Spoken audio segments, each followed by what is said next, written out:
So, sige itong topic. Chapter 5, writing the research proposal. Okay, so it's an introduction din ha. A proposal is essential to success. Research as a building constructor plans are to be the construction of a new. No one to start building a house by digging a hole to foundation. So, may like what? Foundation, research proposal mo siya foundation sa research based sa Also, dili ka mo direct Yes. kuhaan ka na gather information. Dapat mag-start yung ganito. Digging, dito, specific o para na kay foundation sa Yes, research. correct. Sige, okay. You have okay, a proposal is a straightforward document. So a proposal should not be cluttered with miscellaneous and irrelevant material. Whatever does not contribute directly to the realization of the problem and its solution must be omitted. So, kailangan mo siya straightforward ng limang document. Hindi siya itong mas paligoy-ligoy. Oh, yeah. Straight to the point. Job, hindi ka pwedeng mag-atong lang ng mga So, sa iyong mga research kay mo, yeah, bitaw. Magical goal. a proposal is not a literary production. So it means na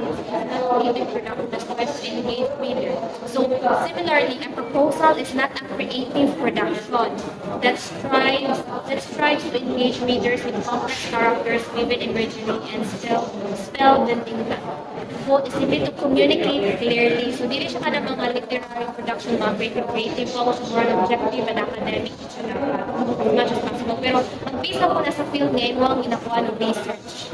okay, another is a proposal is clearly organized.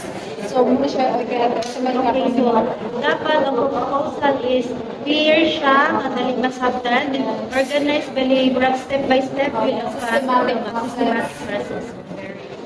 Nada there is kanina mga so natin mga conducting headings and subheadings. technically Wala siya sa context siya ng pero muna siya murag introduce Wala sunod sa oo. Instead sa okay, ikaw na lang siya i-categorize na lang siya kung siya mga part sa yung proposal. O kanang headings o subheadings. Di ka man na title. Oo, there's some title. Pero muna siya, ito na siya ma-discuss further. oh yeah.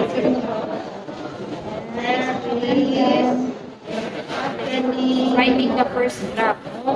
So nandiyan na ito dili ka mo automatic finalize kay i-check mo sa mga hindi naman ko naiikuan ko ng Gali atong handle. so asa ni ko nandiyan ka na kasi before publish or finalize na Bali, revise is man Proposal pa na. ano tayo draft Ano siya, use word processing software. Ano yung mga technicalities and adhere to any guidelines. Of course, kung sa'yo mga required ng guidelines sa institution na sa research, kinahanglan yun mo abide and then writing the first draft of smart organization and logical. Tama kung ito ni ate clear and organized.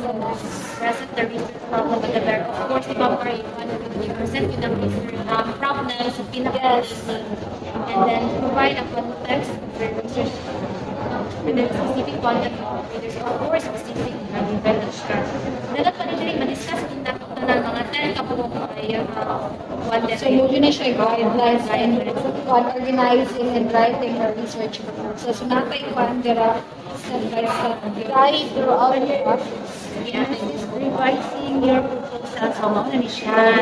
After sa draft, revise na lang to. i-revise na lang ito. Tapos, there is steps po sa pag-revise. Dagan po din ma-discuss po din natin.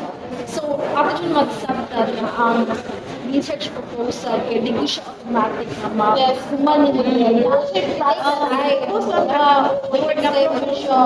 Murag mo, hanap pa tagay-dili ako sa Sabi ko tayo mga natin nagama. Research kayo na siya pa siya. And advice na po na gama na siya kayo finalize. Muna na, research proposal pa na siya. Yes. And then, ako yung mga steps ko dahil kung saan pag-revise. Sample, ay, doon siya. Oh,